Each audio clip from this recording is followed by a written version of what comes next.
Semana Económica presenta Diálogos de Carrera y del Futuro, con Patricia Canepa. Bienvenidos al podcast Diálogos de Carrera y del Futuro, un espacio creado para inspirar y promover una mentalidad de futuro en el trabajo. Soy Patricia Canepa y una vez al mes entrevisto a personas disruptivas, tecnológicas y emprendedoras que son un ejemplo para otros porque piensan y actúan con un mindset de futuro. Hoy vamos a darle una mirada al mundo y futuro de recursos humanos de la mano de Marcela León, fundadora y CEO de Innovazione, quien además tuvo una fascinante carrera en IBM, desempeñándose en diversos roles a nivel local y global. Bienvenida, Marcela. Muchas gracias, Patricia. La verdad, te agradezco mucho la oportunidad que me brindas de poder compartir algunas ideas. Creo que tenemos una pasión compartida, que es buscar tendencias y mejores prácticas en diversos temas, como liderazgo, talento, innovación. Así es. Y por supuesto, generar mayor valor en las organizaciones. O sea que muchas gracias por eso. No, al contrario, feliz de tenerte en el podcast. Marcela, para empezar me encantaría que nos cuentes un poquito más sobre tu trayectoria profesional y también cómo así te animaste a fundar la empresa. Ya, perfecto. Comencé mi trayectoria profesional en IBM hace 38 años. Cuando tendría primer año, el primer ciclo de la universidad, fue una oportunidad increíble porque tuve diferentes roles, entre ellos liderar el equipo de gestión humana de Perú a nivel andino.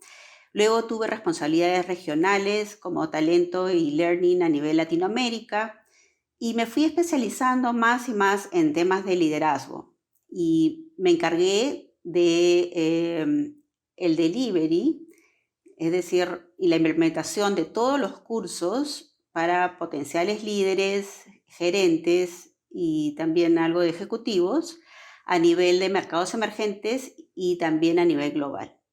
Esto me inspiró, luego que ya me retiré de IBM, a crear una organización con el propósito y el sueño de llevar toda esa experiencia que había tenido a nivel corporativo a nuestro país y a la región. Y siempre me ha inspirado el poder transformar las organizaciones y crear valor. Entonces, siempre las soluciones que ofrecemos es buscando el por qué queremos hacerlo, determinar, por ejemplo, a quiénes va a afectar, qué mejores prácticas podemos usar y siempre demostrando la contribución en términos financieros si es posible. Eso es lo que nos ha inspirado en Innovazione. Genial.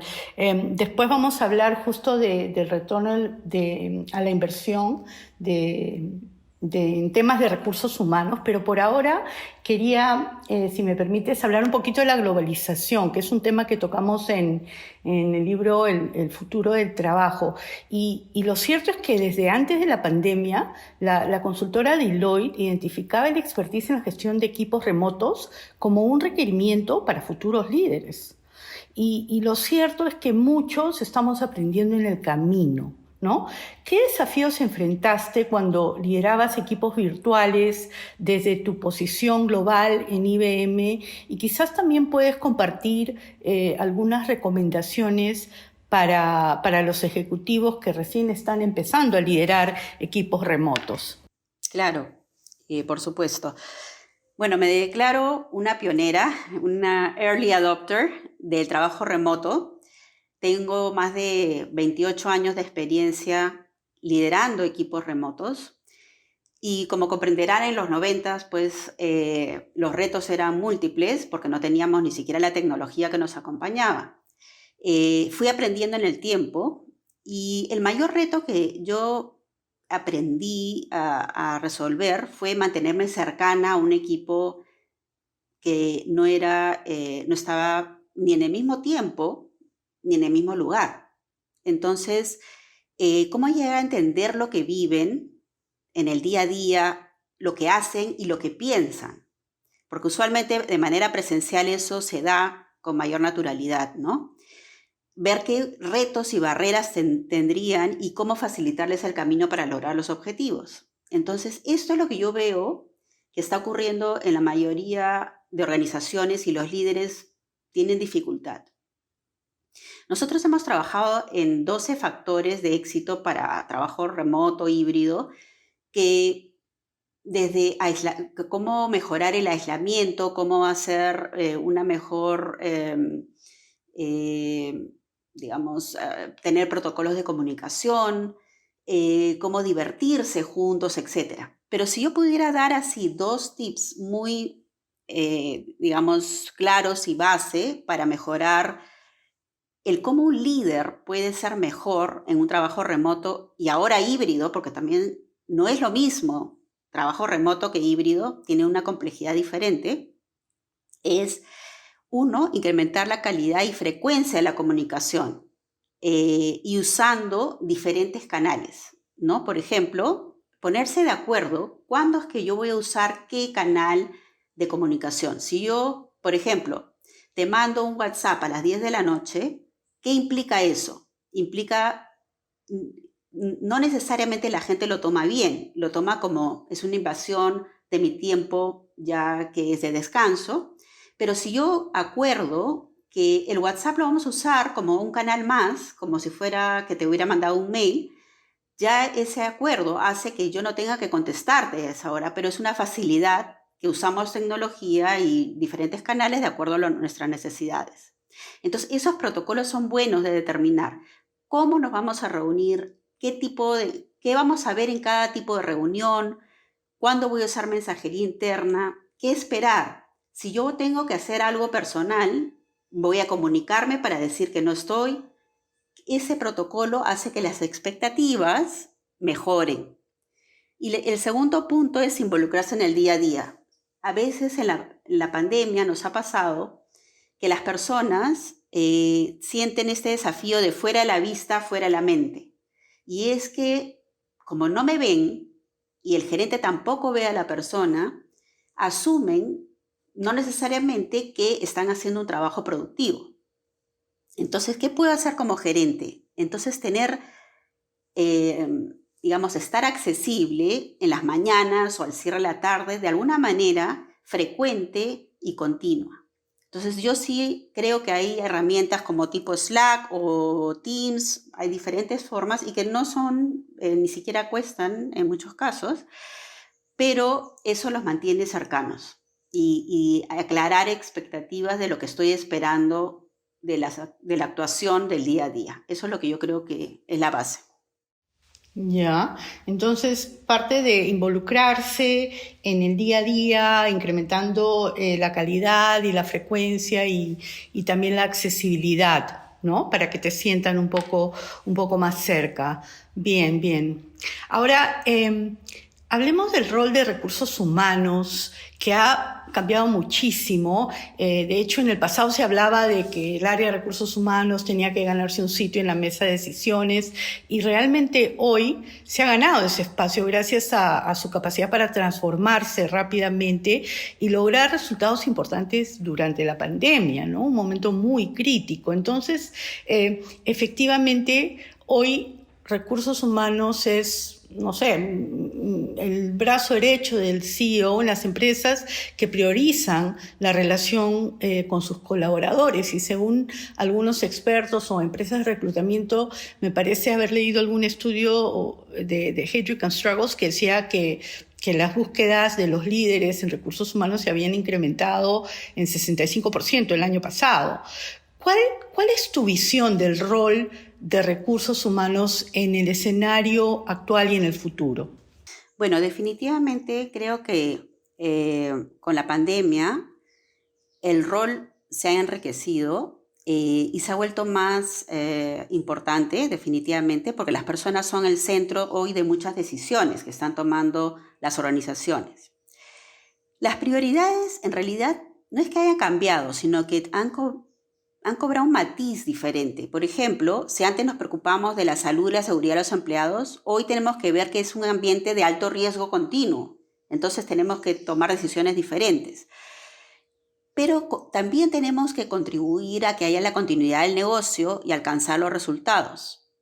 ¿Qué hacemos? Porque tenemos mucha complejidad con la incertidumbre, cambios y formas de trabajo diferentes. He visto cambios de modelo de negocio importantes que han tenido que redefinir, y por lo tanto las personas han tenido que adaptarse a eso. Entonces nuestro rol es cómo hacer para que estas personas puedan ser efectivas, productivas, incluso cuando están lejanas o cuando han tenido que acercarse a ser presencial, pero asegurando la salud, ¿no?, de las personas. Y un punto importantísimo es que dentro de toda esta complejidad, sí ha habido una preocupación porque la experiencia del colaborador o del empleado sea positiva, sea buena. Entonces, sí he visto un incremento de esa necesidad y asegurando una cultura sostenible, porque antes la cultura la vivíamos en el día a día todos juntos. Cómo crear esa cultura, y se tiene que traducir en diferentes cosas. Han tenido que cambiar nuestros rituales, tal vez. Hemos visto formas de colaboración diferentes y hay cosas que no se han dado naturalmente. Por ejemplo, ha habido personas que solamente se han reunido con sus propios equipos, pero no han sido más silos, no se han juntado con otras organizaciones, lo cual también ha tenido una implicancia en que las personas no han crecido en la organización, tampoco no se han desarrollado tanto. Entonces, ¿qué es lo que el rol del director de recursos humanos o las personas en recursos humanos en general ha cambiado en el sentido que primero hemos tenido que ver cómo perfeccionar ciertas habilidades que antes no han tenido porque no necesitaban, reenfocarse en otras habilidades, poner las bases para el trabajo remoto híbrido, porque nosotros somos los custodios de eso, asegurar una flexibilidad a pesar de que las personas sienten que son más productivas porque ya no me tengo que movilizar hacia el trabajo, pero también el no poder cortar, por ejemplo, no poder decidir ya a esta hora voy a hacer un cierre. Entonces, creo que el rol del director de recursos humanos es crear facilitar el que se tomen decisiones sobre ciertos procesos, sobre ciertas formas como hacemos las cosas en la organización, custodiando el que se tomen buenas decisiones al respecto, ¿no? ¿Y cómo hago eso? Bueno, por ejemplo, teniendo una buena gestión de ese cambio, todas esas transformaciones, tomando decisiones con data que antes no la teníamos tan a la mano, como People Analytics, y permitiendo que haya, por ejemplo, procesos que garanticen la diversidad, que garanticen un buen manejo del líder colaborador, y todo esto de manera lejana, ¿no? Entonces ahora se viene el tema híbrido. Ahí vamos a ver que las personas creen que es lo mismo, piensan que, bueno, si ya manejé esto 2 años remoto, pero ¿qué pasa? Por ejemplo, voy a hacer una reunión, tengo gente en la casa y gente presencial. ¿Hago la reunión presencial en la oficina o no? ¿Cómo se sienten ambas partes, etcétera? Todo eso hay que ayudar a las organizaciones a tomar mejores decisiones de cómo hacerlo, por ejemplo. Sí, yo creo que dentro de eso no podemos olvidarnos de que cada organización también es diferente, ¿no? Y no necesariamente lo que funciona en otro sitio va a funcionar dentro de mi cultura organizacional. Ahora, hablamos del director de recursos humanos, hablemos un ratito del CEO. ¿Cuál dirías tú que es su principal foco de preocupación en relación al recurso humano hoy? Bueno, yo creo que en la agenda del CEO el talento sigue ocupando un lugar destacado, pero ¿cómo asegurar continuidad y crecimiento? Es lo que ellos han estado con ese reto, digamos, en esta región y en realidad en cualquier parte del mundo. Entonces, todos los procesos que nosotros tenemos es, por ejemplo, cómo hago reclutamiento, motivación, desarrollo, todo pensando en continuidad y crecimiento, con la complejidad del corto plazo, que es como, por ejemplo, hacíamos el trabajo remoto, cómo regresamos ahora a la oficina, y asegurando que los cambios que producimos tengan una buena aceptación de las personas y que se hayan podido ejecutar de manera, digamos, sin tantos obstáculos, ¿no? Eso es lo que he visto mayormente como requerimientos hacia las personas que trabajan en los procesos de gestión humana, ¿no? Ok, ¿cómo hacer esto entonces sostenible de tal manera que pueda haber continuidad, como dices tú, y se asegure el crecimiento? Ahora, mencionaste el tema de selección y evaluaciones. Los procesos de selección son súper críticos en un mundo tan móvil como el de hoy, ¿no? ¿Qué nuevas técnicas o tecnologías se están implementando? ¿Cómo ves el futuro de los procesos de reclutamiento? ¿Se avecinan grandes cambios? Cuéntame un poquito cuál es tu visión. Bueno, para mí el gran reto de ser un buen reclutador es cometer la menor cantidad de errores a la hora de seleccionar. Y ahí va a depender de la claridad con lo que podemos determinar. ¿Qué es lo que busco cuando estoy haciendo el reclutamiento, digamos, ¿no? Que la persona tenga las habilidades técnicas, profesionales y las capacidades blandas, por ejemplo. Que la persona además tenga interés en esa posición para que pueda asegurar que haga un buen trabajo y además que continúe en la organización también, que tenga interés en mi organización. Y la tercera es que haga yo no lo llamo fit de cultura, o sea, de alineamiento, sino cómo agrega valor a la cultura esa persona. Entonces, ¿cómo es las metodologías que usemos, las técnicas que usemos o incluso la tecnología nos va a acompañar, pero son recursos, pero con el mismo fin, ¿no? Entonces, ¿cómo me aseguro de que no cometa errores teniendo un buen proceso para asegurar esos 3 pilares que hemos hablado? Yo creo que ahí está digamos, el secreto de poder hacer una buena selección. De hecho, veo que están usando plataformas para poder identificar las competencias de una manera más rápida, digamos. Están usando muchísimo LinkedIn y por lo menos que hay un alineamiento entre LinkedIn y los currículums, por ejemplo. El que participen en la evaluación, en la entrevista, personas que estén muy cercanas al puesto de trabajo, porque si no también toman decisiones equivocadas. Y eso es lo que no queremos, ¿no? Errar al momento de tomar decisiones. Claro, yo creo que tiene que haber un mix diverso entre quienes se entrevistan, porque finalmente ahora con la movilidad interna dentro de las mismas organizaciones, sí, quiero asegurarme que esta persona va a encajar en este puesto y cumple con los objetivos del mismo y las responsabilidades que se esperan de él o de ella, pero además, como hay movilidad, también me interesa que otras personas dentro de la organización que no necesariamente van a trabajar directamente con ellos o quizás en el futuro lo pueden hacer, también puedan, ¿no?, darle una mirada a la persona, porque finalmente uno puede empezar en recursos humanos y termina en otra área de la organización o en grupos de metodologías ágiles o lo que fuera, ¿no? Entonces creo que es bien importante equilibrar eso también en línea con lo que estás comentando. Ahora, Marcela, se habla mucho de que los procesos de reclutamiento están migrando de enfocarse previamente en lo que eran credenciales, donde habías estudiado, donde habías trabajado, que se da mucho acá también, a fijarse más en las habilidades que se requieren dentro de la empresa, ¿no?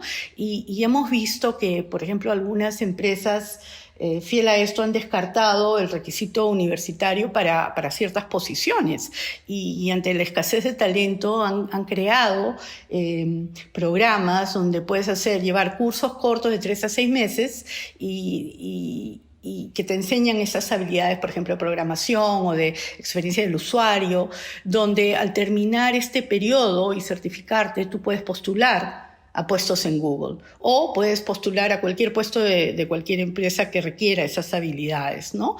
Entonces, me parece, ¿no? Bien, una gran idea. ¿Y crees que este cambio de paradigmas que vemos en empresas tecnológicas como Google y que vemos también en algunas empresas, por ejemplo, JP Morgan, escuché en un programa que estaba reclutando para ciertos puestos sin exigir ese requerimiento universitario? ¿Crees que esto se va a dar solo en las carreras de las grandes empresas o quizás las tecnológicas? ¿O crees que puede ser algo que se viene, que puede ser transversal, que hasta se podría ver un poco más localmente?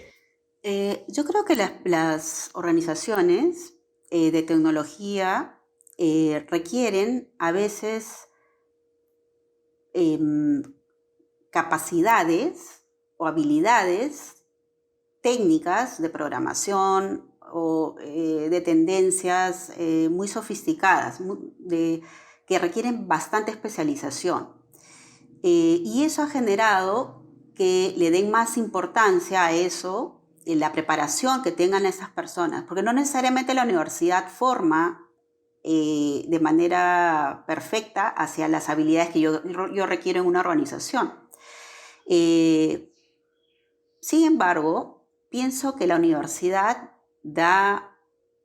es una forma de tener habilidades que no son solamente las técnicas, sino también pensamiento crítico, el poder seguir aprendiendo de una manera estructurada, sin decir que, bueno, yo ya tengo la carrera universitaria y no voy a seguir formándome, voy a seguir especializándome todo el tiempo, si no voy a estar obsoleto rápidamente. Muchas de las profesiones, y ya lo estamos viviendo con nuestros hijos y gente joven, que no encuentran, si vamos a ver el portafolio de opciones, es totalmente distinto a lo que tuvimos una generación anterior, ¿no? Entonces yo creo que, no diría que va a ser el reemplazo va a ser una alternativa y creo que hay que considerarla. Yo le recomendaría eso a una persona siempre y cuando tenga claridad de que eso me va a llevar a una carrera digamos, a una trayectoria profesional o una trayectoria de poder tener un ingreso, porque no necesariamente voy a estudiar algo que me va a llevar a ese fin. Entonces, una carrera sí te da mejores opciones, digamos, como base, pero no estoy completamente cerrada a que sea la única y creo que va a depender de cada persona y cada sueño que tenga cada persona, pero que siempre sea pensando en esto me va a llevar a una carrera, porque si no se pierde esa opción en el futuro, ¿no? Claro, pero yo no sé si me permites discrepar un poquito, no sé si se pierde, porque yo creo que acá lo importante es que estas opciones te permiten entrar a una empresa y eso no quiere decir de que mañana no puedas tú estudiar eventualmente una carrera o una especialización, ¿no? Entonces creo que el fit con la empresa es súper importante y que sea pues una empresa que efectivamente apuesta por desarrollar, ayudar a la persona a desarrollar su potencial. Claro, no, y sí de acuerdo, porque incluso te cuento una experiencia personal. Yo entré a trabajar en IBM a los 18 años, no tenía la carrera profesional, estaba estudiando primer ciclo de la universidad y toda mi carrera universitaria la hice teniendo un trabajo ya en IBM, un trabajo técnico, el cual me encantó, lo hice eficientemente. Y que me permitió muchas oportunidades. En realidad yo he sido también en ese tema pionera, y así éramos muchos en IBM, que entrábamos a estas posiciones técnicas y que incluso nos preparaban de una manera extraordinaria, lo cual nos hizo tener carreras, puedo mencionar muchas personas que conocemos en el mercado, que se han desarrollado de esa manera, ¿no? Dentro de IBM. Yo creo que sí es una excelente opción. Sí. Ahora, cambiando de tema, temas más financieros y tú sabes que a las empresas les encantan los números y medir las inversiones, ¿no? Y estoy invirtiendo tanto, pero ¿qué retorno me está dando esto? Y hace algunos años escuché en un congreso de recursos humanos a un invitado que habló precisamente del retorno a la inversión en recursos humanos. ¿Nos puedes explicar brevemente y en términos muy prácticos cómo se mide y algunos resultados concretos que has visto en empresas que lo han utilizado? Bueno, las empresas que están usando esta metodología de retorno de inversión tienen grandes ventajas en 2 puntos. Uno, pueden medir lo que realmente impacta el negocio. Entonces, cuando yo diseño mi programa, no solamente es post que yo hago la evaluación, sino que puedo diseñar mi programa con esa visión de qué indicadores yo quiero mejorar que van a impactar el negocio de manera clara y financiera. Y sí se puede realizar. Entonces, les da muy buena forma de determinar si es que realmente los programas que estoy implementando son los mejores para la organización. Ahora con los presupuestos que tenemos tan, digamos, con tanto reto, obviamente me quiero enfocar en aquellos que van a tener mayor retorno o mayor impacto financiero en la organización. Entonces es crítico que se haga, ¿no? Yo sí creo que entrar en esa metodología es realmente asegura el éxito en realidad. Especialmente en momentos como ahora, como bien dices, ¿no? Donde todos estamos un poco ajustados. Ahora, tú tienes un hobby secreto y donde en el cual o a través del cual te has convertido en campeona. Dime, comparte con nosotros cuál es y qué rol cumple en tu vida. Ok. Hace ya unos 4 o 5 años quería encontrar un deporte que me permitiera, digamos, mantenerme ágil, mantenerme además feliz. Y encontré el baile de salón se llama, o ballroom en inglés, en el que uno aprende, por ejemplo, a bailar desde vals, un poco latino como rumba o cha-cha o mambo. Y lo interesante del baile es que primero hay muchos estudios que te genera felicidad y te mantiene muy ágil, porque también tienes que recordar tienes que perfeccionar los pasos para poder estar a un nivel, digamos, bastante bueno, y creciendo, tienes retos y te van cambiando así como, te van poniendo como, sí, claro, primero estás a nivel bronce, después pasas a plata, etcétera. Entonces, y tienes que tomar exámenes y son difíciles, te aseguro que hay que estudiar. No sabía que habían exámenes de por medio. Ahora, Sí. ya para cerrar, porque se nos acaba el tiempo, Marcela, ¿qué aprendizaje o consejo laboral quisieras compartir con la audiencia? Bueno, 2 cosas que son críticas. Una es tener un buen network, porque tarde o temprano vas a necesitar de otras personas para poder digamos, movilizarte a otra organización o para hacer una consultoría. Es algo crítico siempre tener un buen network y aportar a la sociedad. Creo que es crítico tener eso en mente. Y segundo, es nunca dejar de aprender algo relacionado con tu carrera y hacerlo de manera bien estructurada. Muchas personas dicen, pero yo leo el libro, tal. No, tienes que certificarte en algo. Por ejemplo, si es Design Thinking o cualquier otro punto, por ejemplo, metodología de ROI, de retorno a inversión, lo primero que hice a la hora de construir mi consultoría fue certificarme en eso, y ahora, bueno, soy, digamos, experta en este tema, pero constantemente busco cómo aprender más. Y eso es lo que creo que me asegura que sea siempre, tenga continuidad, y ser vigente. Y yo creo que haces tú Claro lo que mismo sí. también, Patricia, ¿no? Siempre te he visto Sí. innovando, viendo otras formas de hacer, cómo aportar valor, ¿no? Sí, es algo que a mí me encanta, soy súper curiosa y me encanta aprender. Más bien, si no estoy aprendiendo, me empiezo a aburrir haciendo lo mismo. Sí. Marcela, me encantaría cerrar con esta nota, es decir, hay que asegurarnos, es crítico tener un buen network y nunca dejar de aprender. Muchas gracias por esos insights, me ha encantado conversar contigo, gracias por acompañarnos. Gracias a ti. Ha sido realmente interesante las preguntas y espero haber podido aportar un poco con ideas para inspirarse un poquito. De todas maneras, pueden conocer más sobre Marcela León en innovazone.com o seguirla en LinkedIn. 1.000.000 de gracias a ustedes por escucharnos. Si les gustó el podcast Diálogos de Carrera y del Futuro, no duden en compartirlo y calificarlo. Los esperamos en el próximo episodio. Muchas gracias.